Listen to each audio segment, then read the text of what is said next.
So what is electroculture and how can it help improve the health of our soil? If we go back in time, you have 1920s Justin Christoflo. Justin Christoflo created all these atmospheric antennas using copper and zinc and brass to basically harness the Earth's energy so that he didn't have to use pesticides. What he noticed was at the time that his food would grow 2 to 3 times the size of what it normally is. Now, Matt has been talking about electroculture for months. Really simple. Here's the easiest thing. I went to Ace Hardware. I got some wooden dowels. I got copper wire. I wrapped it in a spiral, almost like the DNA or Kundalini, Yep. up the wood. So I created an antenna. That's it. And by the way, it was fun because I got to tell the people at Ace Hardware and they were like, what are you doing? What is this? They're taking notes. So that's how easy it was. Matt, why does it work? Basically what electroculture is basically harnessing the Earth's energy that's all around us, the ether, the orgone, the chi, the prana, everything that's all around us that we just can't see. What you're doing is you're taking a piece of wood with copper or brass, you can use either one, and you're taking that and you're putting it into the ground and you're creating an ether antenna. And that ether antenna is going to pick up the frequencies that are all around and help increase the magnetism and the sap, the blood of the plant. I think this is a good opportunity to share with everybody our electroculture gardening results. Here's a perfect example of a 14-day difference utilizing no copper and how you can grow your plants faster. So electroculture has been hidden from our society, reason being because of pesticide companies and all of these chemical companies. They want you to spray chemicals all over your crops and all different types of fertilizers and things that are very, very toxic to us. Our soil has been heavily depleted, and this goes back into all the pesticide use and chemical use. This is Monsanto's Roundup. It's in cookies, breads, corn, crackers, chips, breakfast cereals, and beer. The list goes on and on and on. The active ingredient in Roundup is called glyphosate, and it's used by backyard gardeners and industrial farmers alike to kill invasive weeds. And whether glyphosate is harmful to humans or not is something of a $66 billion question. But first, what is glyphosate? There's never been a herbicide like it before. Glyphosate was originally introduced in 1974 by Monsanto. Its use in American agriculture has soared nearly tenfold since Monsanto introduced the first genetically modified Roundup Ready seeds in 1996. Glyphosate is now used in more than 160 countries, with more than 1.4 billion pounds applied per year. Now, Monsanto has its own invasive species creeping in. Doubt. Hundreds of plaintiffs with cancer have filed a class action lawsuit against the company. In 2015, the International Agency for Research on Cancer, known as IARC, determined glyphosate to be a probable carcinogen. It was a shocking number of people's bodies contain glyphosate in them, which is Roundup. Disturbing weed killer ingredient tied to cancer found in 80% of U.S. urine samples. Herbicide companies that was talking about, it's just a minimal amount, a tiny amount, parts per million. You can't even find it if you're looking for it. Nothing to see here. Like, what the fuck are you talking about? It's poison. There's zero amount of that should be in your body. Monsanto denies any link between the active ingredient in Roundup and cancer. The company plans to appeal the verdict. The jury also determined Monsanto failed to warn consumers of dangers associated with the products Johnson used. So if that was on the label, people can make an informed choice. The Snapes just wish they'd had more information about Roundup. I should have known. But in saying that, the bloody bastards that actually made this product, they should have made us all informed. I would like to see them admit that they had hidden this for a long time and that they realized it was not safe. I'm here to plant a seed today. The question is, will that seed have a chance to take root? Or will I be sued by Monsanto and forced to use their seed?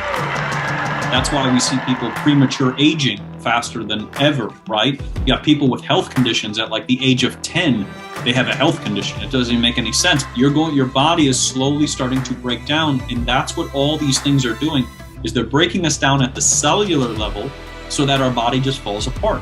When you have big farms that have thousands of acres and you're growing one crop, such as corn, canola, soy, wheat, whatever it may be, and you're dousing it with over 4 billion pounds of pesticides that are loaded with iron. When they're loaded with iron, what starts to happen is you basically diminish the magnetism or life force of the soil, and you start to yield food that pretty much has no nutrients. Which that's why, like, if you ate an apple in 1900s, you probably got like 2,000% of your vitamin C, versus if you ate an apple in 2022, you probably got 1%. If I have copper on this side and I have iron on this side, if I put copper in the soil, this is an electrical conductor, and it also it harnesses the magnetism that's around you all the time, right? It can help enhance things. Iron, though, on the other hand, is not a good conductor, and it blocks the magnetism. So it's actually blocking the magnetism of the earth. So when they're spraying all these pesticides that are loaded with iron, then they go on with their iron tools and they just like destroy the land and whatever else. You are basically just ripping the life force out of the soil.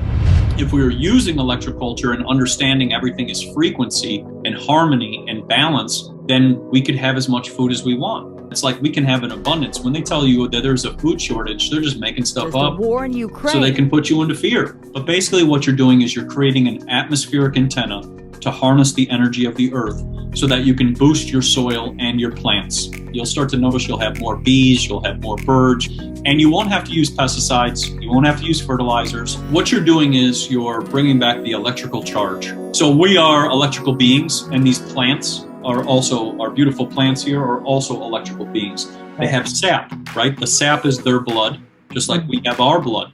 And what happens is when you put this copper or brass antennas near them, now what you're doing is you're enhancing the sap that is always flowing through the plant so that the plant can get more nutrients and live a healthier life. This week, we've been focusing on the organic movement gaining more and more traction around the world. As agriculture meets innovation, the seeds are being sown for alternative approaches to growing big without pesticides and fertilizers. Our Mindy Tweedle meets an entrepreneur from France with a magnetic personality, making his first presentation in Canada. This capsule may well hold the key to helping solve the world's food crisis. Along with magnets, they were placed in the earth for an experiment, and the results speak for themselves. Vegetables were 3 to 5 times bigger than normal. The applications from the influence of magnetic fields and electromagnetic waves that are all around us on plant growth.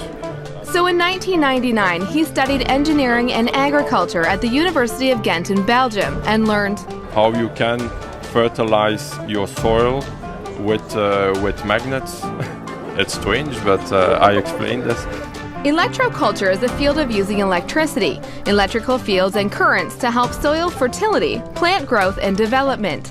As an independent researcher and advisor for farmers, he explains this to people all over the world. And I explain how you can work with waves that are invisible to us, but that you can measure with devices, and that you can improve the environment of a farm or of the fields to grow better your plants.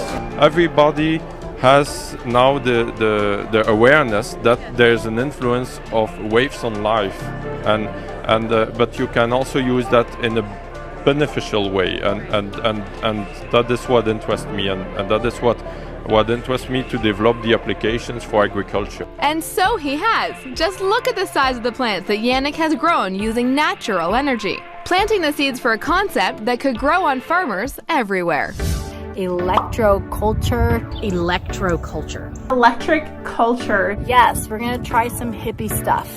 I think I might have blown some minds with that word right there. Electroculture. It's a proven fact. And the theory here is that passing low levels of electricity through the soil and actually ambiently around the plant can help prevent against disease, help with nutrient uptake, you name it. We've been having issues with irrigation, and I've been doing a deep dive on electroculture. I thought I'd do a little video on electroculture. Qui, dans son livre De l'électricité des végétaux, nous relate Electroculture is where you're trapping the electric ions in the air into your garden. You're attracting them by using metal. We're going to bring energy in from the atmosphere into the orchard.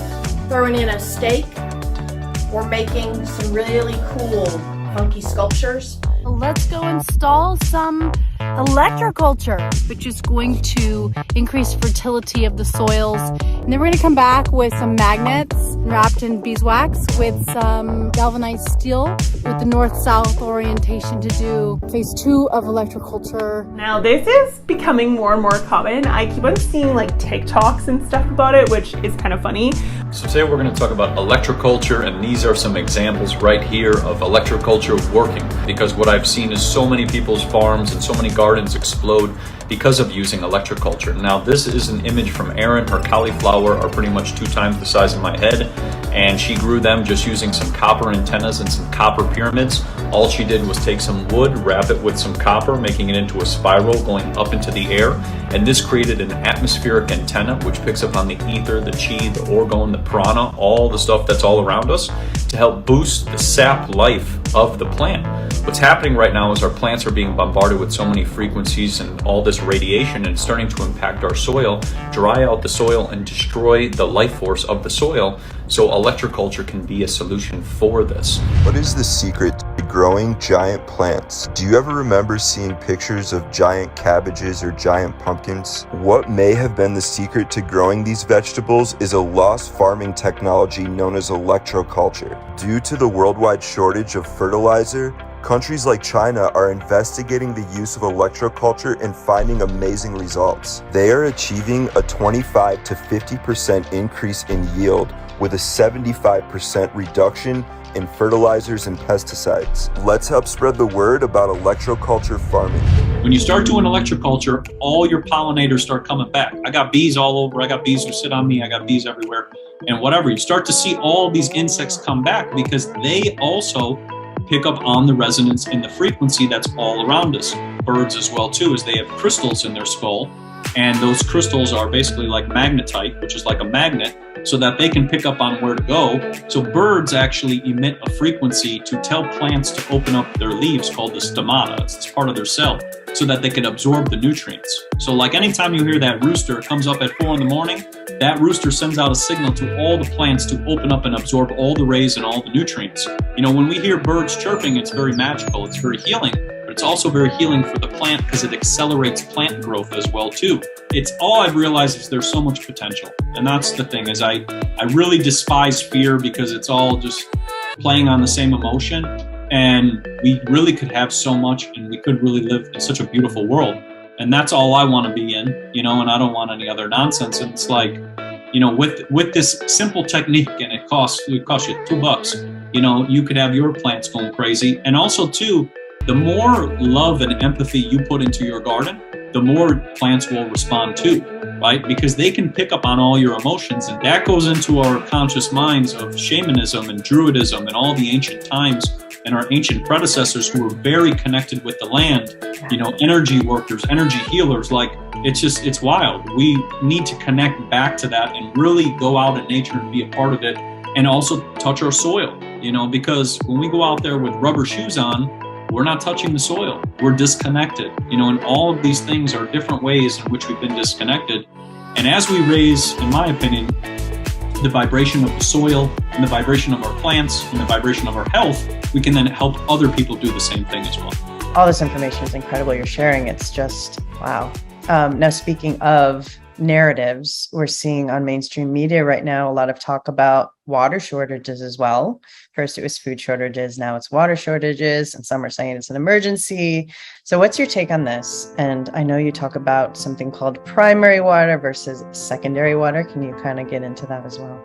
Of course. So primary water is hydrogen and oxygen being pressurized and pushed up from inside the earth to create unlimited water. Right? So first and foremost, we're never running out of water. There's always water being created every single day.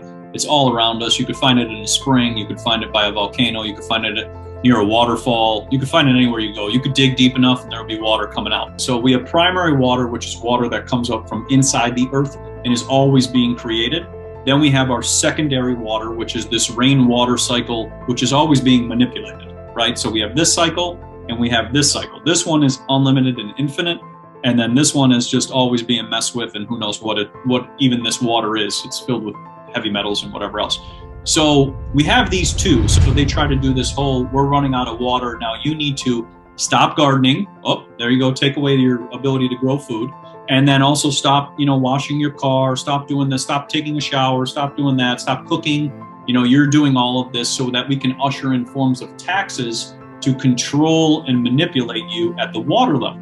Right. Now, it's interesting too, because when you look at the secondary water cycle over here too, it's not alive, it's not structured, it's not beautiful. It doesn't have a snowflake being like in the molecular structure. It's dead. It looks like applesauce. So when we place it onto our skin, it also does the same effect. It causes aging, it destroys the body. Same with tap water. It's loaded with fluoride, it's loaded with pesticides, arsenic, lead, and all these things. So that's this water cycle, which is very goofy. And then you have this primary water, which is structured. When a person sits in primary water, they will instantly come back to life because there's so much oxygen and hydrogen to hydrate the body that their body will instantaneously start to recover. That's why if you go out in nature, you go up there and you sit in these springs, you will feel like a whole different person within about 30 minutes because the oxygen and hydrogen will absorb into your skin and your body will start to restructure and you'll be fully charged. Let's talk primary water.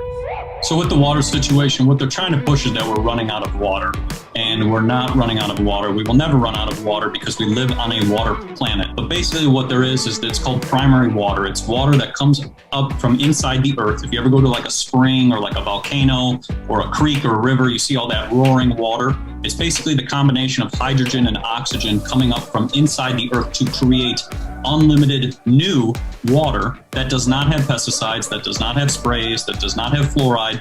There's no chemicals in it. So what they're going to try to do is, and that's what they're doing right now, is they're trying to say, the lakes are getting low, which all the lakes are man-made holding tanks. So this is a real big one. When you look at a lake, there's 53,000 holding tanks in the United States alone. A lot of those actually have cities underneath that. That's a whole nother topic. What? Yeah. I think what happened was they put the lake in that spot to cover up the ruins. Oh. Interesting. 130 feet underwater is a maze of temples, arches, roads, and houses. This is China's real-life Atlantis, although it was never lost and it was sunk on purpose. This was a massive government project that forced 290,000 people to relocate their homes as more than 1,300 villages and tens of thousands of acres of farmland were flooded and submerged. Even though this city is over 1,400 years old, it has only been submerged for about 60 years when the Chinese government decided to build the hydroelectric dam and create Qiandao Lake.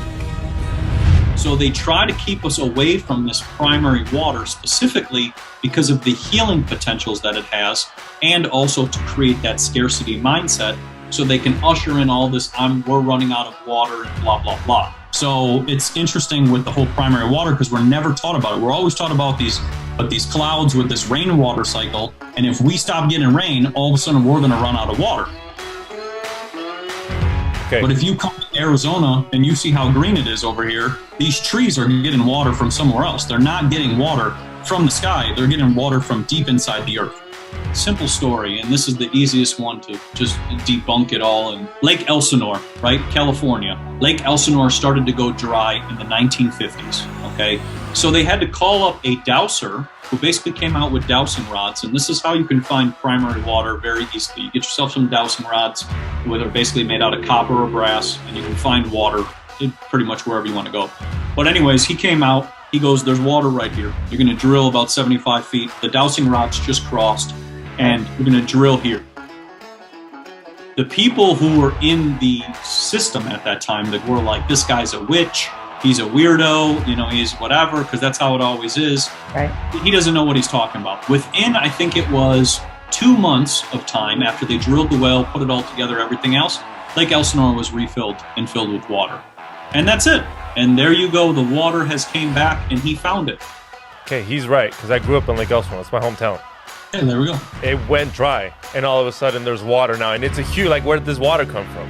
Look, it went dry in 1950, and I'm talking, it's huge. It's like one of the biggest. It's huge. I grew up in high school. They got boats, and it went dry. And there is pictures of it being dry that we, as a little kid, they take you to the museums. You're like, that's Lake Elsinore Museum. You're like, cool. You don't think about it, but it did go dry at one point. Where the fuck does this water come from? It's got no rivers. There's a great book called New Water for the Thirsty World, and anybody can look that up. They can also go to the Primary Water Institute and look that up as well too, .org. And just do your research, because when you start to realize this fear set, and there's always the water's going out, they know that they can make a lot of money, and that if we're disconnected from that, they can take advantage of that. So it really starts to connect the dots of how, in my opinion, and I know deep down in my heart, we're never running out of water.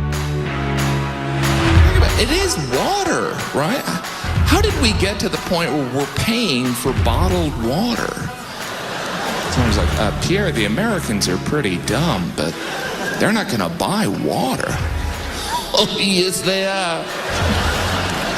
Let's just tell the Americans the water's from France. We bought it.